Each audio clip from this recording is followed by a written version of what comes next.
Now, let's talk about the competitiveness of Berks County. I got to tell you, in doing this presentation, I'm amazed. I mean, I've done a number of these, and I don't know if I've ever come up with 17 major locational advantages. So I'm going to try to group them here so we don't take a long time. But I got to tell you, man, you got a good product here to sell.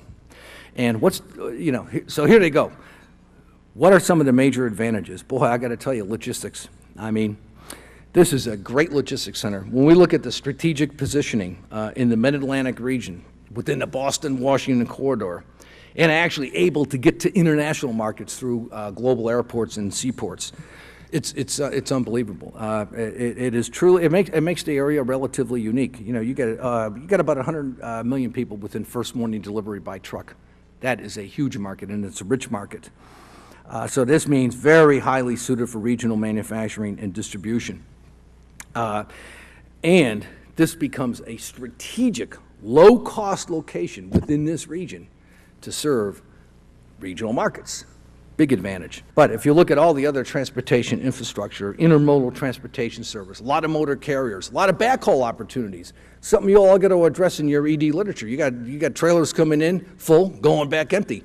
Bingo, that means there's a lot less, there's more depression in price.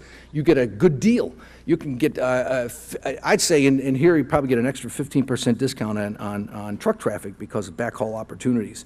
So rail service, excellent. There's, I said 2 airports, there's actually 3 airports within 30, 40 minutes. You know, this Allentown airport is amazing. You know, I was looking at this, I didn't realize this. You serve 10 gateway cities, big airports from Allentown. That is really good. And, you can get to Philadelphia easily, where there's global service. Small package service, we're within an hour and a half of the hub in Philadelphia, of UPS and the post office and so forth. 3 seaports, global seaports within a 2.5-hour drive. Philadelphia, Wilmington, Newark, excellent. Now, all right, great place to do business from a logistics standpoint. What about getting people to work? It's a double-edged sword, but let me talk about the positives. There is just a ample abundant supply of qualified labor. And we look at the factors that influence this. You got a good critical mass, almost 400,000 population. The area is growing. Unlike much of the Northeast, you actually have an infusion of people moving into the area. It's very good. It augurs well for future labor supply. If you look at the prime working age brackets from 20 to 54 years old, the proportion of the population is about what it is at the U.S. average. There's even growth in even the lower part of the prime working age, the real young, 20 to 34 years old. It's small, but you're going to grow in the next few years, almost 2%. That's very helpful. And surprisingly, I didn't know this either, I was real impressed with the diversity here in Greater Reading. Almost 11% of the population is Hispanic.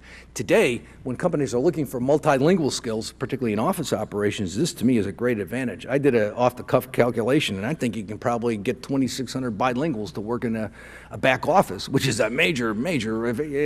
How many areas the size of Reading are going to have that kind of an advantage for office operations? Is tremendous. The workforce is very highly educated, again, for hourly workers.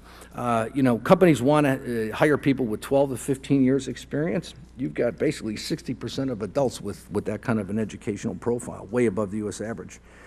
So again, if we look throughout most of the skill sets of production workers, clerical, transportation workers, services, very, very good representation in the market. And then I did again, back at a napkin calculation, looking at low-wage blue-collar jobs and low-wage white-collar jobs, and I come up with 42,000 people that are really significantly underemployed. That's who you really want to hire, and that's, that's 20% of the workforce. So that's a great pool to draw from. Educated, underemployed workers, and because of all those dynamics, labor costs are very favorable and stable. And then if we look at, some, the ancillary sources of labor in this community, the colleges, 5 colleges here. It's amazing for a community of this size. Unfortunately, we've had downsizes like, Altira and so forth, but all this adds ancillary labor to the market, so I think it's excellent. And all these colleges, I have to add, are very, very pro-business. They're a little unusual sometimes for higher education, so it's a great asset. There might be concern about unionization, but if you look at the companies that moved into the area, they all operate non-union. So you can operate non-union here. And I would say when you do your literature, look at all the companies that have been built here since 1990 and catalog whether or not they're union or not, and you'll find they're mostly non-union.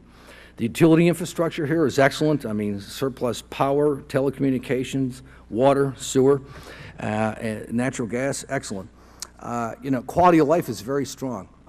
If you look at the ability to relocate people with families, especially, with affordable housing, low crime, tremendous cultural amenities here. Again, very surprising, the Sovereign Performing Arts Center and so forth. Very, very surprising for a community of this size. If we look at physical product, you actually have a pretty good supply of available buildings that are relatively modern and they're cheap, quite frankly, versus mid-Atlantic standards. So occupancy costs are very, very favorable. There's almost no natural disaster risk here. If you look at severe storms and earthquakes and that kind of stuff, combine that with the utility infrastructure, bingo, data centers. Tech commercialization programs are as good here as they are anywhere in the country, particularly with the Ben Franklin partnership. You got, incentives. The KOZs and KIZs are important. There's clean air here, which is important for many process-oriented businesses like semiconductors and also for people moving to the state. You have a governor who recognizes the importance of economic development. I mean, amazing with the tort and medical liability reform that's taken place in this state. And bottom line, I got to tell you, I think this is a high-value location, and it's high value and low cost. Now, to me, that's unique.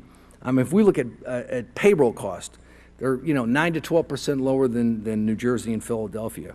Construction cost 15 to 20% lower, and then a very competitive utility costs and transportation costs. So, pretty good deal when you can say high value, low cost. That's not easy to duplicate.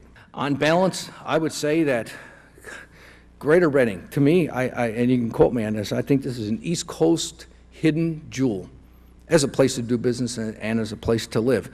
It's an undiscovered, relatively undiscovered, high value, lower cost location with labor force and people being its compelling advantages.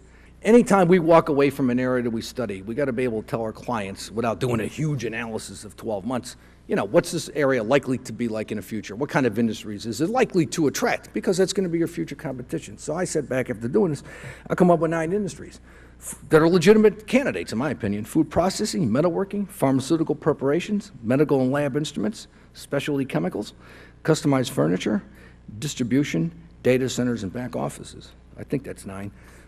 It's amazing. So, you got a lot to choose from. With that, though, I got to tell you, bottom line, man, you got a lot to offer new business, a tremendous product to sell.